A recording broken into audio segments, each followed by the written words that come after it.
Hello, everyone. Some new faces. Oh, what a wonderful treat. I'm just waiting for the YouTube to load and then I can get started. Okay, there we go. Okay. 25. Few more seconds. Oh, we're going to be talking anyway. We're not even going to taste wines.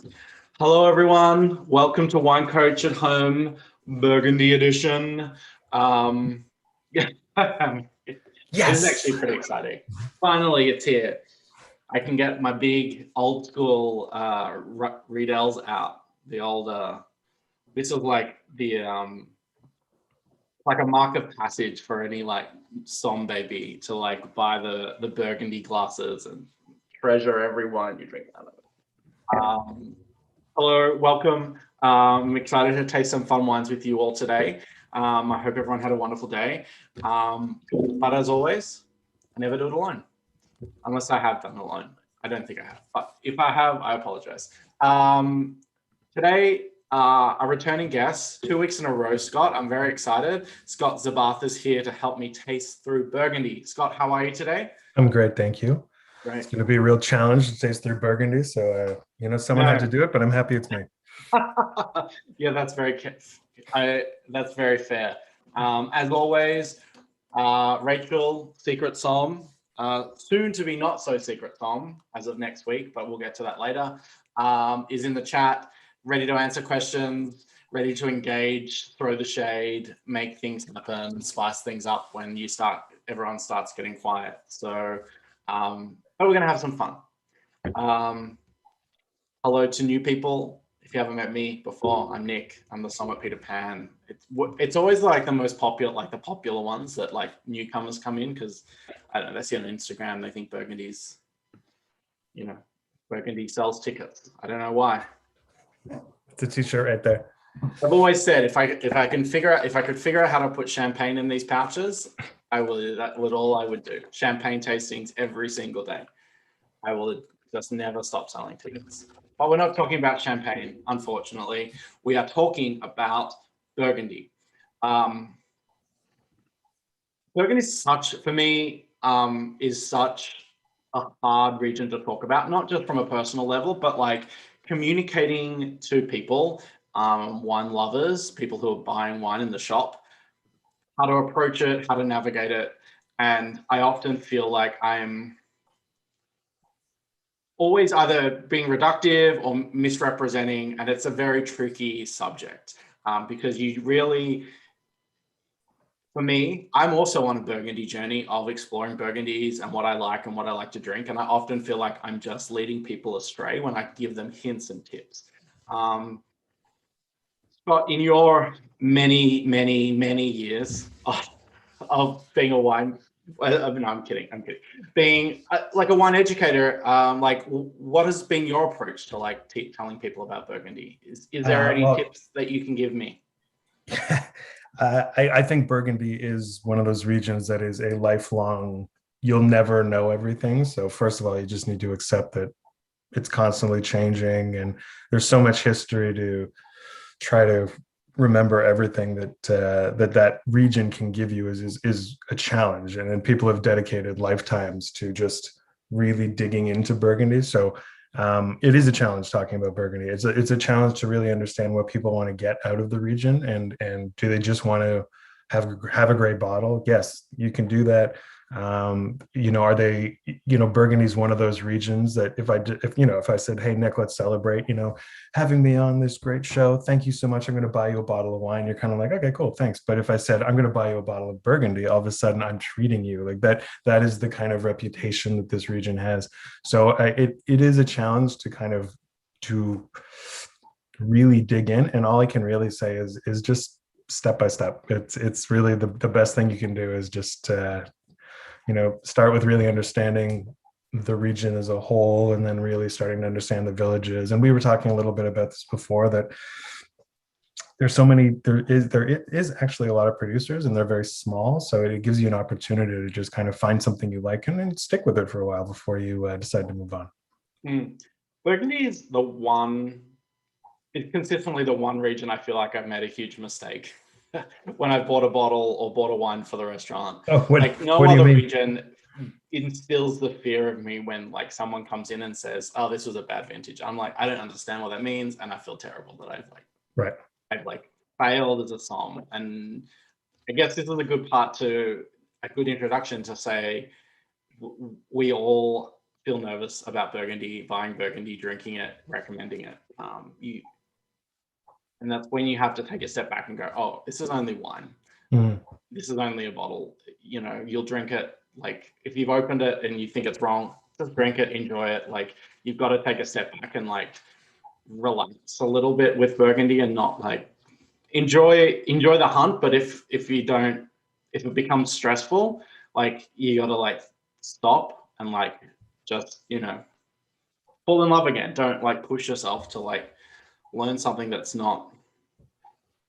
It is what it is, and it is a tricky thing to get. That's a good way to put it. It is what it is, and I think a lot of everything in our world is like, if you don't like that song, you don't have to listen to it, and if you don't like want to watch that video, you don't have to watch that. You don't even have to watch a TV show you don't want to watch anymore. Just bring up exactly what you want at all times. And you know, Burgundy, you know, it's Pinot and it's Chardonnay, and they really show their years really well. And it's not so much good or bad, but I think we get trained so quickly in wine to just go like good or bad, and it's not really that simple. You know, I think we're going to get into it a little with different vintages towards the end. But Burgundy can be, you know, it can be disappointing because you can build up so much in your head what it's supposed to be, but it doesn't mean it's bad. It might just, you know, it's just, it is what it is. Yeah. Yeah. And it's difficult because it's not a region of wine you can just casually like say, I don't like Burgundy. I don't like drinking Burgundy.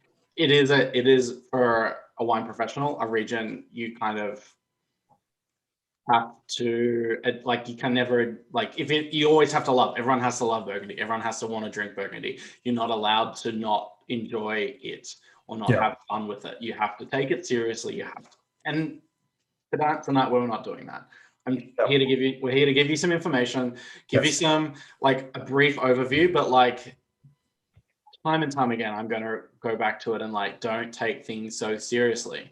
Yeah. Like let me take it seriously so that you don't have to, and have fun with it. And if having fun is reading vintage reports and whatever, and like understanding every vineyard in a village, have fun, enjoy, live your best life.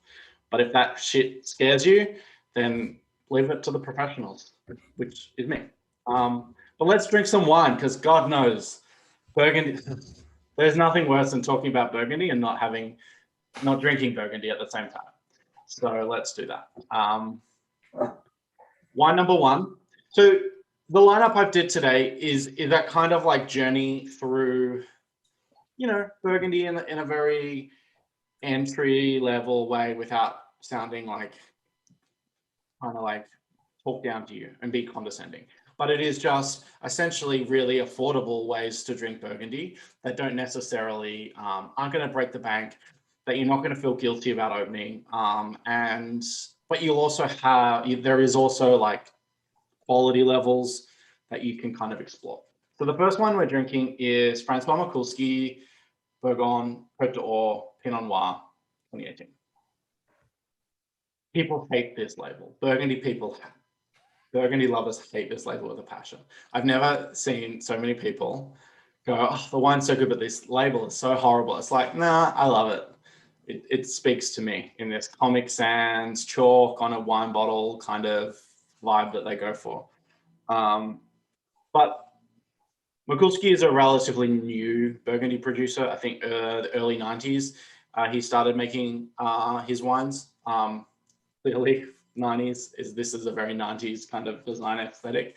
But it is what we call Bourgogne Rouge, like just an entry-level Burgundy. What do you think, Scott? Yeah, I think that this wine is kind of everything you would want in this level. And I don't know when you want to start talking about the classification levels of Burgundy. Yeah, I guess we just did. Mm. But it is just like Burgondy Rouge is just, it is kind of the most common, most entry level, like cheapest style. Yeah, I mean, like you can get on the label. You should know exactly what you're getting. for sure, which is drinkable. I wouldn't even go so far to say table wine, but just drinkable, easy to enjoy. Just have at her and have a great time. And most of these wines in Côte d'Or, sometimes you see a little bit in the north, which will matter, and I will tell you why that matters later on. But one of the reasons I think what Nick was kind of alluding to, where it's difficult not to fall into a vortex of Burgundy, is that there's so much history and there's so much study in the region that it's really easy to kind of start just talking about really simple steps about a region and then start talking to you about all the crazy different soils in this particular region and the history and how it actually had happened and how it all gets parceled off, et cetera, et cetera. Let's not go there unless you really need us to. But a lot of your Burgundy Rouge tends to be a little further south. It's a little cheaper there, and there's a little more space to actually grow the vines or to grow grapes. And it's just really plush and really lovely. You can see there's a little more sand and clay in those areas, and it's just a nice lush drink, which is really fantastic for Pinot, because sometimes even the ones that we have in Niagara, you can see they can just be very, very tart and very almost linear. This actually has some real fullness in the palate for a Pinot, which is great. How much would you expect to pay for a bottle of Burgundy Rouge that you could just drink straight away? I think that's another good point. I would love to maybe help people with.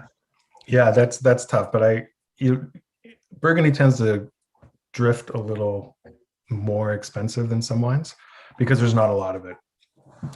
But I think 25 to 35 probably is you'd see a lot in that category. Yeah, I think that's, I don't think you should be buying Burgundy, like Pinot Noir from France, for lack of a better term, under $20. Like, there is a market out there.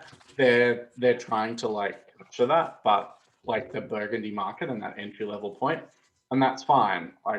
But I would say if you want a Burgundian experience, you will be paying around $30, I guess, a bottle. I think that's a really good marker. And the other thing I wanted to make more clear is that it should be drinkable now. Sure, old Burgundy Rouge, it's a delight. Any old wine can be delightful, but you should always feel confident that you are drinking something that is meant to be drunk sooner rather than later. And that will become more evident as we step up the ladder, where conversations about this wine will drink well in 30 years, which is perhaps one of the most infuriating sentences I face as a wine professional, because it really does mean nothing. But this is the beauty of Burgundy Rouge, is that it can be everyday wine. It can be drunk straight away. You don't have to feel guilty about opening it, and you can just enjoy it. And it should always have that element of pleasure. And be lush, be round, be rich, taste like Pinot Noir, but also taste, distinctly French and Burgundian. Yeah, just smooth and luxurious and all the things you really expect. I see somebody asked if Mikulski's a negociant. He's not. He actually, believe it or not, he actually married into vines. So he married a woman from the region, and that is their vineyard. He owns it. His father escaped Poland in World War II, and sort of became a underground sort of Polish. In the Polish underground, and then he fell in love with a French woman, and sort of settled there. So that's why I kind of like it as well. It is a very making it very obvious that you're not from around here. You don't have a wine label that looks French or compared to all the others, which are all white squares with a picture of a chateau or a fancy doodad, and then and this is just chalk on glass. And I kind of like that. Yeah. Same with and I think that's actually great for the region, having somebody from outside it's kind of re-examine it, because if you when you go to Burgundy, for those that haven't been, it's pretty crazy, because like, you know, you'll hear these Grand Cru storied vineyards, and there's no way you're just walking around that level of vineyard if you're in some of the other major areas in the world. But Burgundy, they're just there. You can walk through them if you wanted to, and which is kind of crazy. And I remember the first time I was there, I was like, you know, very North American brand. I'm like, man, would somebody damage these? And they looked at me in all seriousness and were like, why would anyone do that?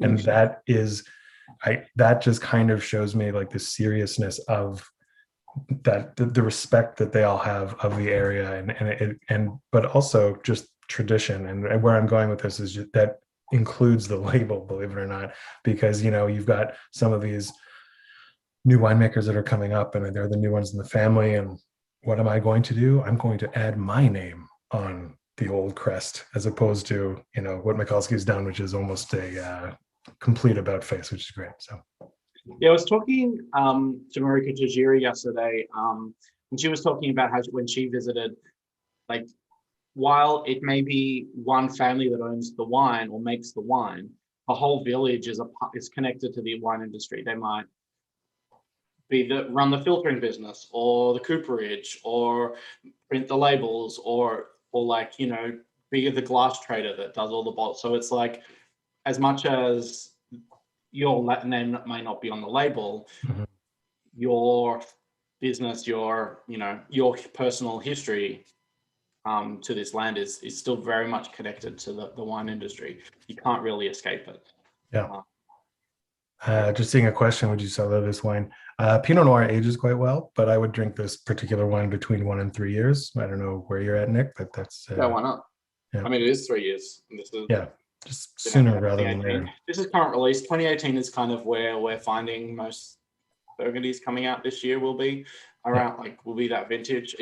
It's nice to get a 2017 if you find one.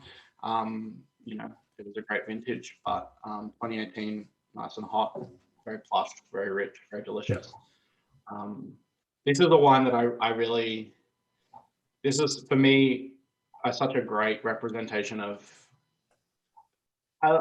for not to sound like, you know, for like, not to be diminishing, but this is a good, Francois Mikulski is a good mid-tier producer who makes really well entry-level wines.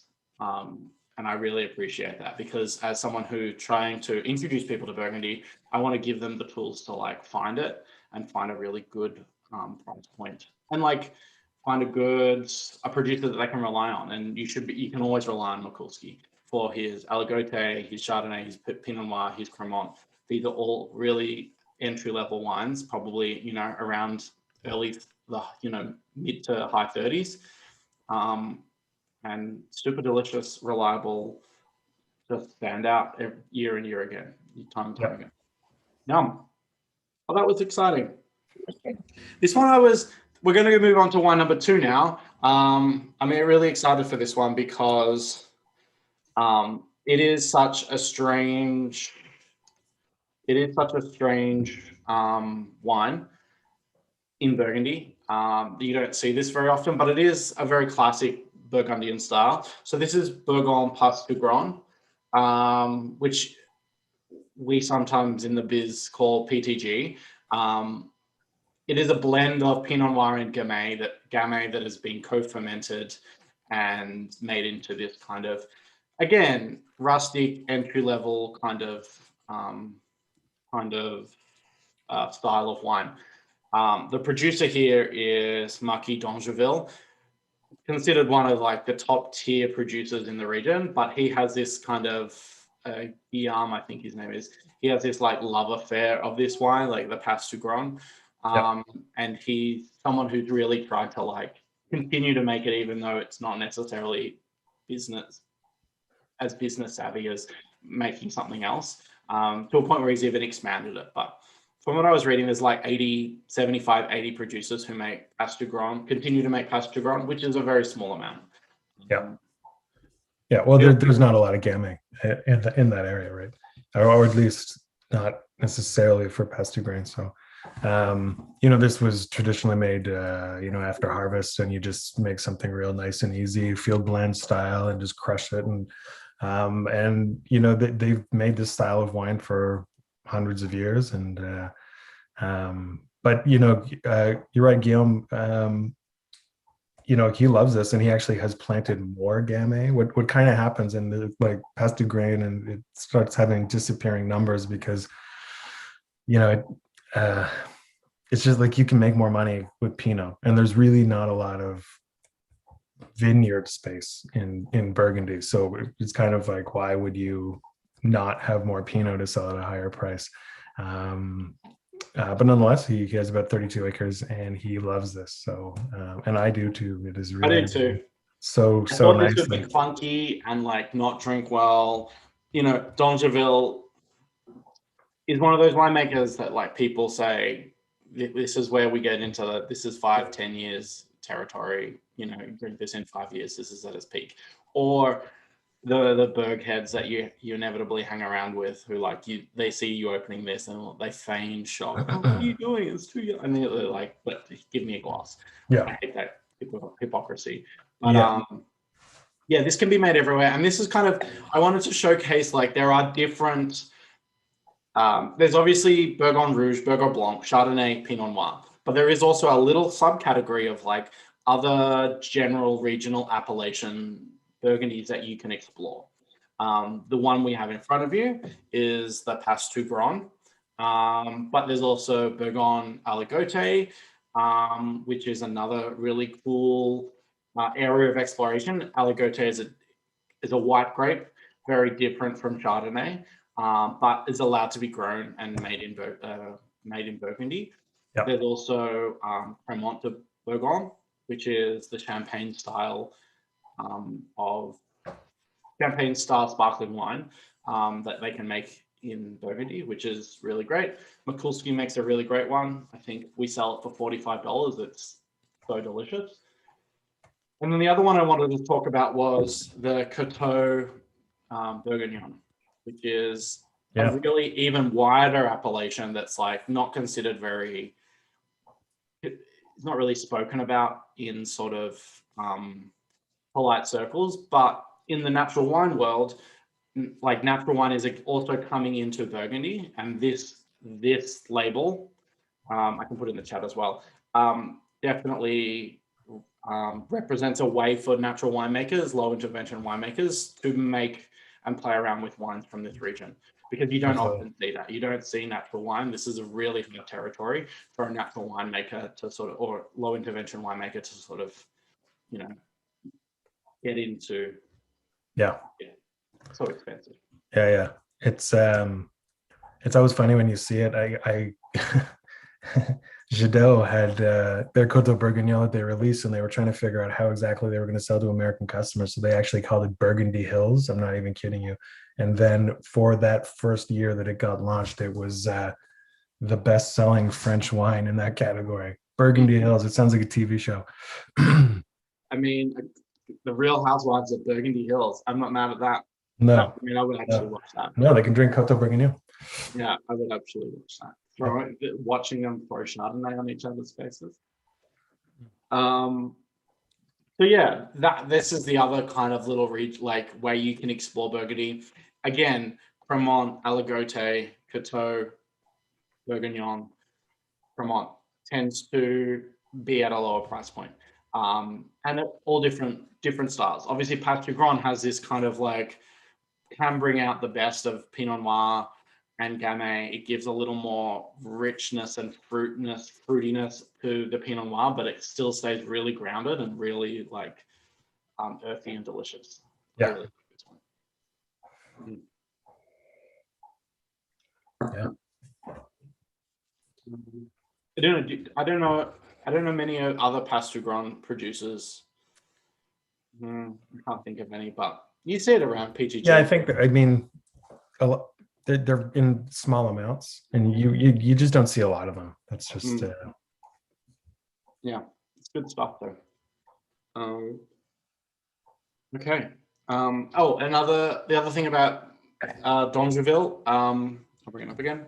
He also makes the Main de Pelican, which we've explored in Mountain, I think in some wine coaches in the past, which is another great example of Ramonet. I knew Ramonet. I knew it was going to be Yeah. one. I was like trying to get it at the top of my, couldn't figure it out. Yeah.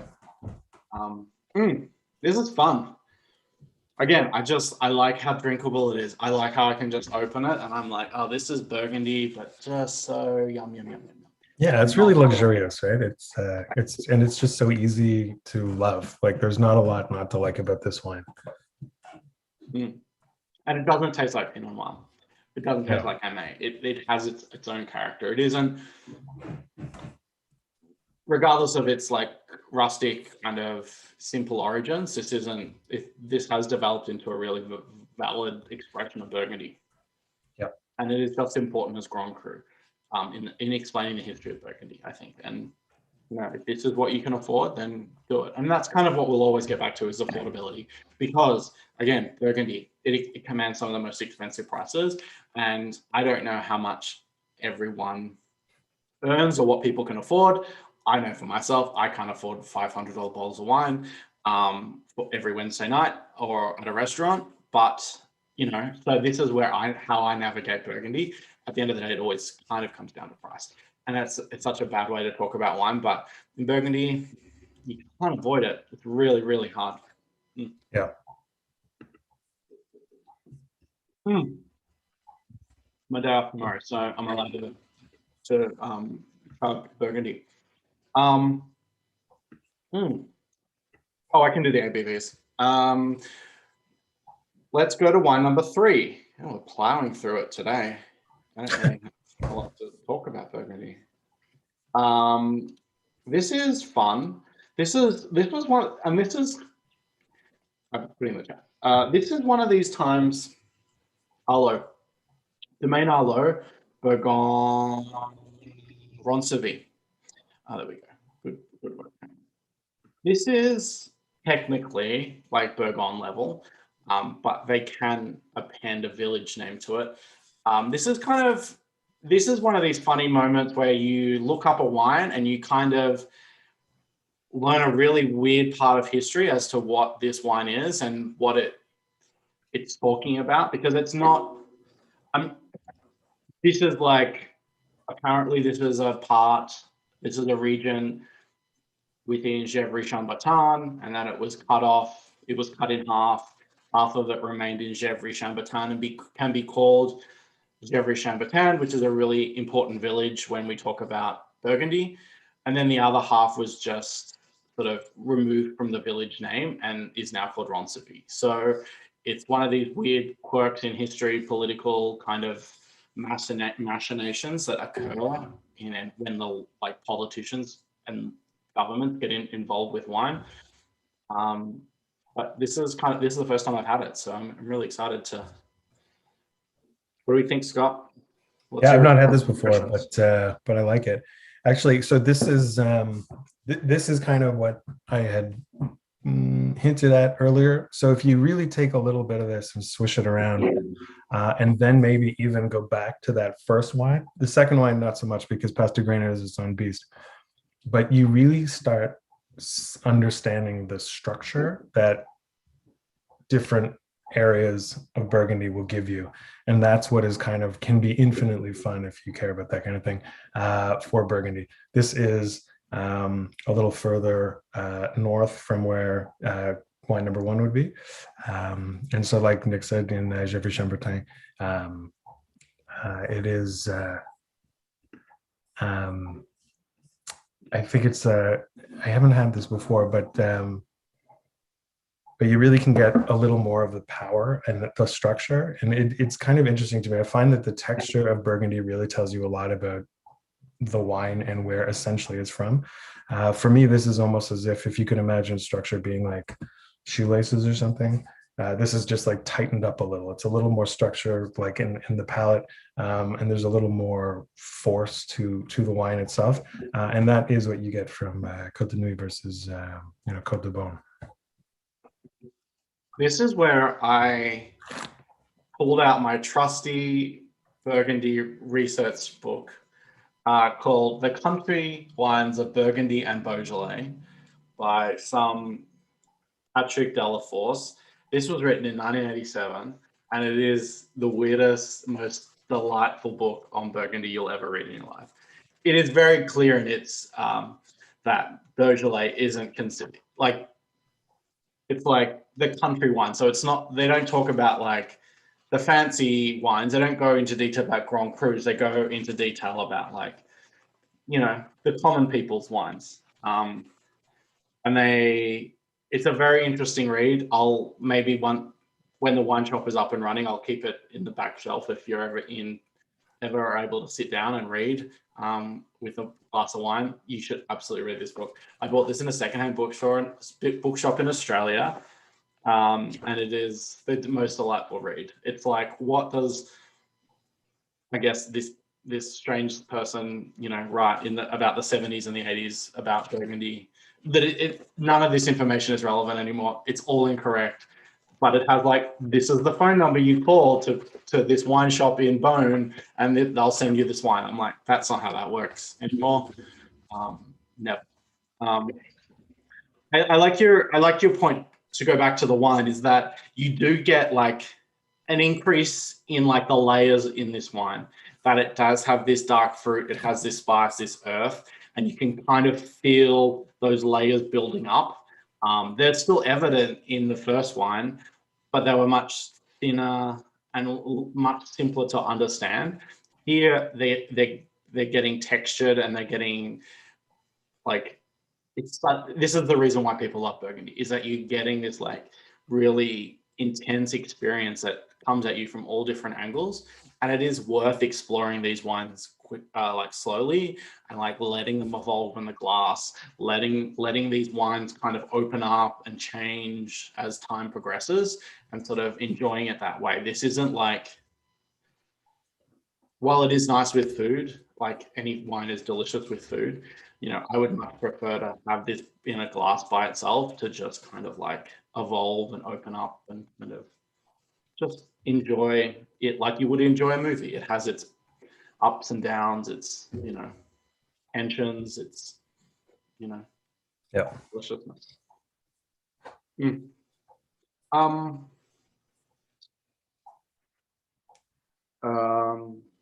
kind of lost for words.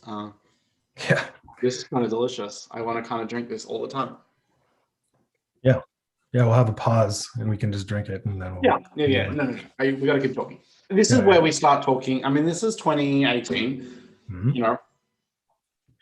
and this is how I kind of describe what aging wine is. This is like, when we talk about aging wine, what you're really doing is like allowing all those layers and that concentration of flavor begin to sort of pull apart and like express themselves individually, rather than like one note. And you can kind of begin to sort of feel that. Arlo is biodynamic, if that is important to anyone. They also have one of the colder cellars in the Côte de Nuit. So you tend to have, what does that mean? It means that they don't have to do a lot to preserve the wines as they cellar them, and then they work with them. So you're getting really like pure, low intervention wines. And it's a really cool example of like, you don't have to do a lot to get a lot out of. And as you begin to like talk to winemakers, that's kind of like, the best winemakers try to do as little as possible. And that's kind of the secret to success. You don't need to be adding oak or doing a lot. I mean, you can, but less is more. And these guys don't. I mean, like, you're going to see at most like 20 to 25% oak. It's amazing when you do visit, and if it is definitely not like most wine regions that you don't just walk in. There's not a tasting available. You're like, thankfully I work in the wine industry, so agents have been nice enough to hook me up when I've been there to kind of meet with people and speak to them. But a lot of wineries, it's really interesting because they never really want to tell you what they're doing. Burgundy, they're not like that. They will tell you everything they do because you don't have their fruit, and best of luck to you. They just, there is not a lot of fruit, and each where these vineyards are, like Ronceville is very close to where they actually make the wine, so it's really not that far to get the fruit. So they just like leave it until it's like essentially ready to go. And it's fun just seeing the Cheshire Cat grin on their face as they're telling you everything they do, and you're like, but it's so easy, and like they're like, yes, but we just happen to be blessed getting our fruit from Burgundy, so here we are. Yeah. Like Rebecca was saying, you're married to the vine, so it's one of the only ways you'll ever get it. Like, they don't sell it, and if they do, it's some kind of billionaire, from Idaho that's probably bought into who will spend all his money to own. Maury Tors has a bit of. Is he a negotiant, or he owns a little bit of land? So it's tricky in France because you can't just go in and buy things. So he actually had a partner, and so I think he was the money behind 49%, but now I believe he is technically the proper owner over time. Yeah. But yeah. I also like on this wine, there's a little bit of oak to it, and like you get this cola kind of like cherry cola kind of charm to it. It's not this like old school, like not old, more like in your face oak use of like baking spices and vanilla and everything hitting you. But it is, I can get that it is there. It has this like slight kind of roundness. For sure. And it has fruit tannin as well. And that's kind of interesting, right? Is because it's got that fruit tannin alongside the oak. And I think a lot of people forget how much fruit tannin certain Pinots can get. And Burgundy, as you go up that level, specifically Gevrey-Chambertin, Louis St. George, those are going to be, that's when you start seeing muscle, yeah. Where does the wine fall on the There's a question about where does this hit on the hierarchy of Burgundy. So this is like a slight substep up of Burgon in the Burgon level, the Burgon Rouge. So this is Burgundy, but they can put a village, or they can put a name on the label. Yeah, it's something called the lieu-dit, which is one of the most complicated things to actually explain to somebody. So why don't you explain to us? It is. Yeah, it essentially. Now would be a good time because we're about to go to number 4. So, shall we talk about the pyramid? So, oftentimes you'll, when you're in wine class, or even if you're not and you're just kind of enjoying this, maybe you've come across. It's a pyramid which kind of explains the appellation levels in Burgundy. At the very bottom, you've just got the regional. Then after that, you've got a village level. Beyond that, you've got a Premier Cru, then you've got a Grand Cru. I wish I invented this. Somebody told it to me this way, and it just stuck. I hope this might be helpful for those that have never heard this before.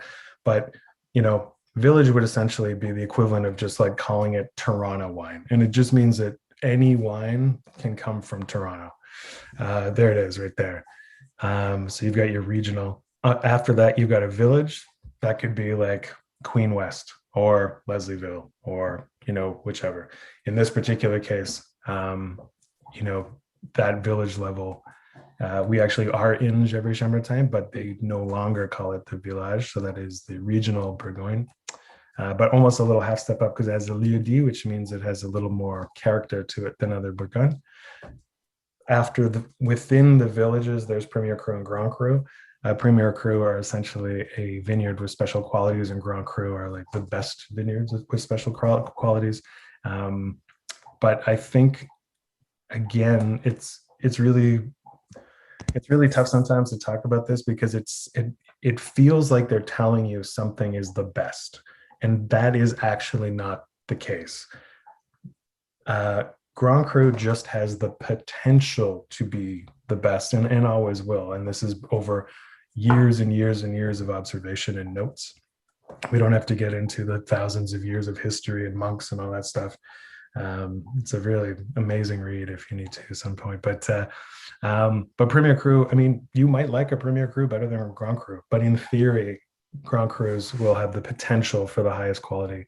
And then Premier Cru beyond that, it generally does make sense, but sometimes you can have weather patterns, man. Like something happens, and like this just wasn't great this year, and it's a Grand Cru and still going to fetch a good price, but You know, it's just not going to be as great as that Premier Cru where everything worked out perfectly for it, and it happens to be in an appellation that inevitably, like a Chambertin, which already has a power. And so if that's the kind of thing you're looking for, you know, that year could be, you know, in theory better, but you know, we use these terms loosely because it's all just interesting with Burgundy. It is just kind of like what it gives you, and that's kind of the fun of it. And to bring it back to like reality in a certain way, there's what we find is that essentially a Grand Cru site has the most ripeness and like has the most sunlight and the most warmth to it. They tend to be able to ripen grapes the easiest, and so therefore you're getting more flavor and more ripeness out of the vines. Like to be able to like transpose that pyramid and those like those hierarchies to like reality. That's kind of how it correlates. Is that as over hundreds of years, these sites made better wines. A lot to do it has with sunlight and warmth. So the aspect, the elevation, how the wind moves through that part of the land, how the soil retains the water. So there is like scientific, you know, a scientific madness to this method. You just have to like remember that it is in a lot of ways sometimes can be political, but a lot of it, you know, there is that kind of reality. It's how do these grapes grow on this vine in this soil, and nowhere in Burgundy do they like pin, you know, go through with a fine-tooth comb and grade every inch of land. No. Nowhere else in the world has ever done that. No one ever probably. Yeah, and when they did that, it was years and years ago, and things change. Like a lot of, I saw one comment. Sorry, I'm trying to scan them as I go, but somebody had mentioned about Grand Cru or Premier Cru, and some of them are as good as Grand Cru, but they're never going to change them. Yeah, you're right. They're not going to. You know what they will do is they'll take a lower level and take that up a notch, but they're not going to take something into the highest level. It is politics, and it is a lot of kicking and screaming of like, well, you know, if Scott got to, then why can't Nick? Like, you know, and it gets really kind of complicated on that level. Marseille is a good example where there's they were always a village level, and I think they're close. It's either they now can one of the vineyards there can be Premier Cru, but it gets really tricky. Things change, things move, and Burgundy is actually one of those weird regions that there's pluses and minuses to climate change. I'm sure we don't necessarily want to dig too deep in there, but a lot of Burgundy has really benefited from a little extra warmth.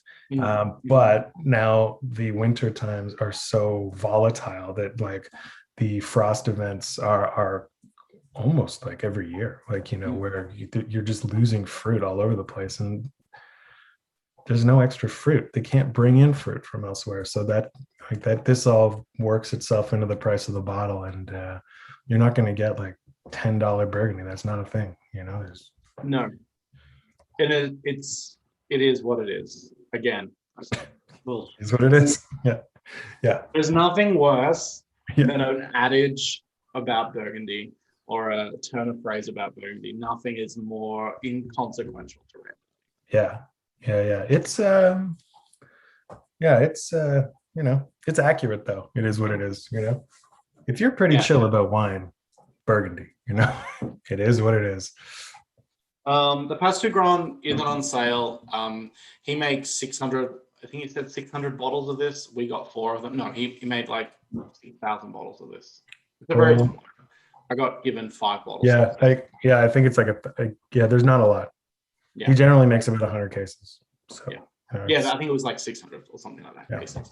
So we didn't even get a case. We got 5 bottles of this. Yeah. So allocated, and that's my year of Pasteur Grand.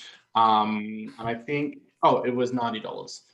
That's what I was selling it for, but it's D'Angeville. Again, even though it is a simpler wine, he has a name that commands higher prices than most. And that's business. So I would expect a Pasteur Grand for around like $50 to $60. I think I'd be pretty happy with that. Sure. Maybe $40 if it was like somewhere. Yeah, I think so. there's not a lot of it, so they need to make up that you know, Hmm. pricing, you know. I wanted to ask you a question. This was something that Sheila Flattery went through when we were talking about Sacha Montrachet, and I'd like to see like what your opinion of this idea she had was that, you know, it is better to always look at a producer rather than a village or a Grand Cru or like what the label is that you can find such for entry level wines and things. That's like find great producers. That's where you're going to find the great wines and build from there. Yeah, you know. I think that's true. I think that's 100% true, and I think it's because I think Burgundy more than ever, there's nowhere to hide. Like Chardonnay, I mean, I know they say it's a winemaker's grape, but they're not heavily oaking things. They're not really doing a lot of additions. They're not using, you know, they're using indigenous yeast for the most part. And same thing with Pinot, there's nowhere to hide. So you want someone that really knows what they're doing. And, you know, like this next wine, I think is still made by Ben Leroux. And he, every so often, his wines actually do show up in the LCBO. Worth it. Buy every single one of them. He has his own label that he makes, and yeah, it's amazing. Like I don't know. This is a really kind of crazy answer, and I'm not being very forthcoming with information, and I am sorry, but like it's short answer, yes. Producer is the way to go. Yeah. And you can find really good examples of great producer wines, like a really great like producers that you really like. You should be able to buy their entry level wines for, you know, around $50. I think that's yeah. which is a lot of money. I'm not going to deny, but for sure. Well, and an added bonus, if somebody was trying to get something on that Grand Cru level, and if you are like, you know, our participants then in there, and like you realize that the Premier Cru is as good as maybe a Grand Cru, like that can actually be some savings for you there as well. So, which is great. Let's go to Premier Cru, everyone. 2018 was a hot year. That's all I know. And that's all I care. Well, that's all I think, but I haven't really studied it. 2017 was a better year from what I gather. And I gather that from like Burgundy heads coming into to the wine shop and literally telling it to my face, like what they think of every vintage of Burgundy. And I'm like, yeah. Well, it was a heat wave, right? So. So this is 2018 Comte d'Armand. I love Comte d'Armand. And because, I mean, just such a great wine. Obviously, here I don't know who this person is. They're famous for like a very famous vineyard in Pommard, which is so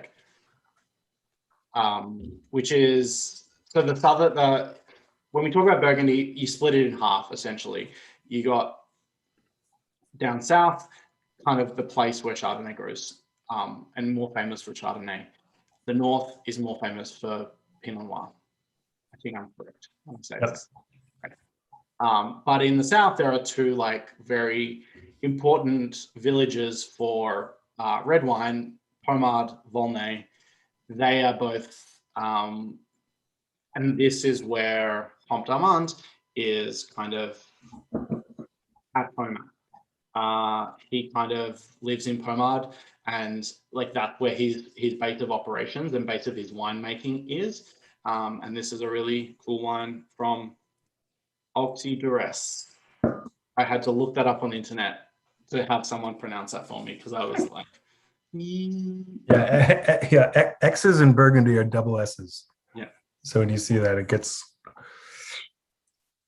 challenging. Again, this is like you look on this. I think Wine Searcher, which is like again a really good resource for some strange reason, has like a whole history about this village, the village of Auxey, and why it's called that, where it lives, where it's from. So this is from the south. It's right next to the village of Meursault, and this doesn't have any Grand Cru. This village doesn't have any Grand Cru. This is Premier Cru, and this is just like a generic Premier Cru for life. I mean, if that's the best way to describe it. some Premier Crus are specific to a vineyard and they will have a name associated with it. This is not that. This is just a selection of grapes from a numerous vineyards. Yeah.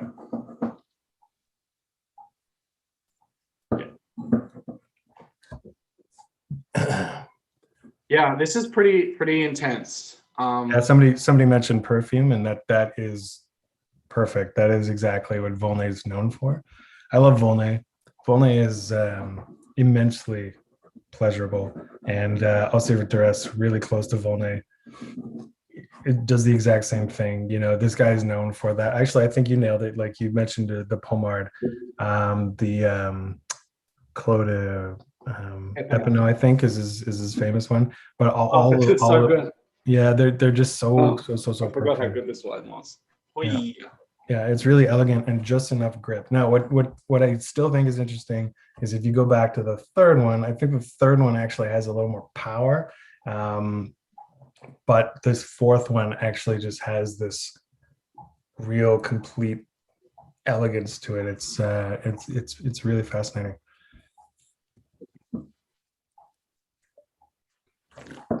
I'm really bad at not drinking all the wines as I go, because it's just the way I like. Yeah, it's hard not to. My throat as I talk. This is so special. I would like everyone listening to do me a favor when we talk about Pommard and Volnay. Again, this is one of these examples where they say, "Oh, Volnay is more feminine and Pommard is more masculine." Can you just like slap people when they say that? Because that kind of language is done. We're all done with that gendered language in wine, and people are getting better, but some people can't help themselves. Yeah, I mean, that's a stupid thing to say. Yeah, it's weird.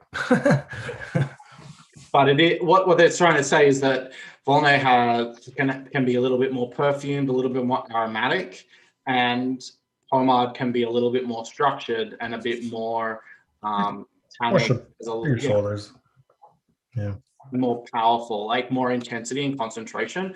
Yeah. And they do that in Barolo and Barbaresco. There's plenty of regions where they like one is, feminized and one is king to the queen and all that stuff. Yeah. It's kind of crazy. Nobody likes that. No. But you do see it a lot. And I don't often go on about it, but you will, how many times people, when they're teaching you about this region, these regions is like, boom.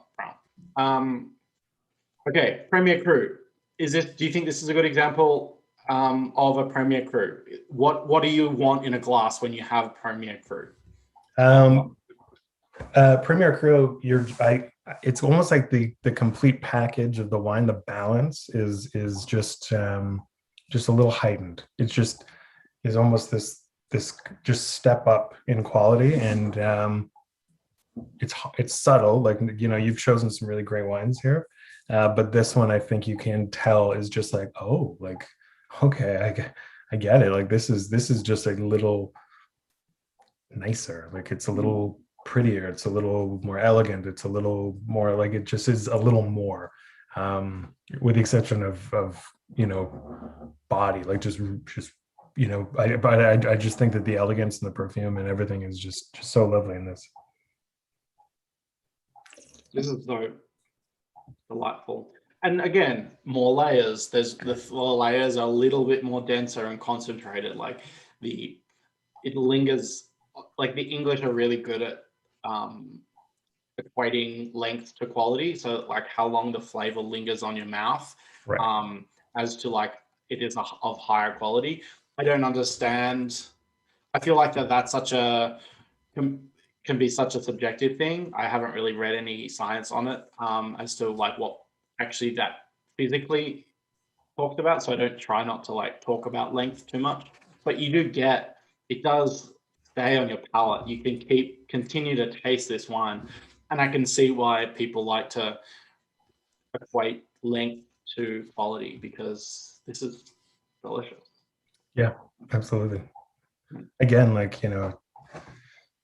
it's really hard not to like, good Burgundy. And as you start walking up that scale, you're kind of just like, there's more surprises for you, and there's more intensity, and there's more just just subtle nuances, and they're just mysterious wines, and they constantly change. Yeah. And they're beautiful. They're just beautiful wines. And I think you could, with Premier Cru, you can begin to like, I mean, this is plus $100, right? $150. I would say most Premier Cru kind of will land at around 100 plus. Like, you might be able to find it less, right? But I think with Premier Cru, you can begin to kind of like understand the like what makes every village different. So like how Volnay is different to Pommard, how Gevrey-Chambertin is different to Chambon-Musigny. Because when you get to Grand Cru, it's not necessarily about the village, it's its own thing, where they talk about, well, this is Musigny, this is, I was trying to remember it, this is Chambertin. It isn't, this is the village. Like, it's not a representation of the village. Premier Cru, I think, tries to instill like the highest form of that small sub-region in Burgundy more than I think Grand Cru does. Grand Cru is the epitome, but it also takes a life of its own. It also begins to be its own thing, and they very much try to remove themselves from the region that they sort of represent. Yeah. I mean, I think again, I think it just comes down to potential of the vineyard, and again, it doesn't mean the Grand Cru is going to be great. It doesn't mean the Premier Cru is going to be not quite as good. It's just the potential of the vineyard at any given time. Has this really cool like perfume note. Sorry, I'm interrupting, but no, it's fine. Like a flavor of like incense and like this like dried musk kind of balsamic-y thing. Yeah. And I mean, I wish we could taste Grand Cru. That's not reality today. I have some coming in, maybe we'll do a tasting. But again, do I want to battle with the like people yelling like sacrilege, people like breaking my windows because I'm putting a Grand Cru Burgundy in a pouch? Like, I would fear for my life. There will be some people who think I've like, it's a bridge too far. Right. We learned that with Barolo, and we, a little bit more cautious as to like what people will have opinions if I put a Grand Cru in a pouch. Yeah, I'm gonna do it. I'm gonna do it. Motley Cruz said that's kind of funny. Scott, I mean, as we wrap up, like, what was your most favorite wine tonight? Like, not in terms of quality, but like something that you just like resonated with you. It's hard to move away from four. Four is just such a treat. But I must be honest, in terms of like everyday, just juicy banger, kind of like number one all the way. Like, just chill it down, and I thought that was really great. But I think these were all really great examples. And if anything, I'm just worried. I hope we haven't confused people more. I mean, we've been trying to blow through all this information, and the Catholics have been confusing the world about Burgundy since 600 AD. So I don't think a 1 hour webinar on that by two Dumbos here are going to do much more. Look, It is going to be confusing, and I really apologize if we've confused you more. Like, this isn't. Call us anytime. Yeah, this is like a really weird snapshot of a region I'm not 100, like no one is very familiar with. But it is fun. And like, I think with four, you begin to understand why people like,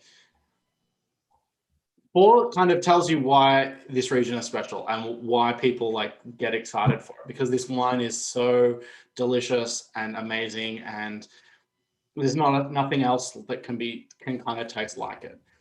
And then the first three ones are just ways to get people trying to get to that and trying to like find elements of number four in other, like try to recreate those elements in different ways, be it at a lower, like with, less quality grapes, wider range, adding other grapes to it.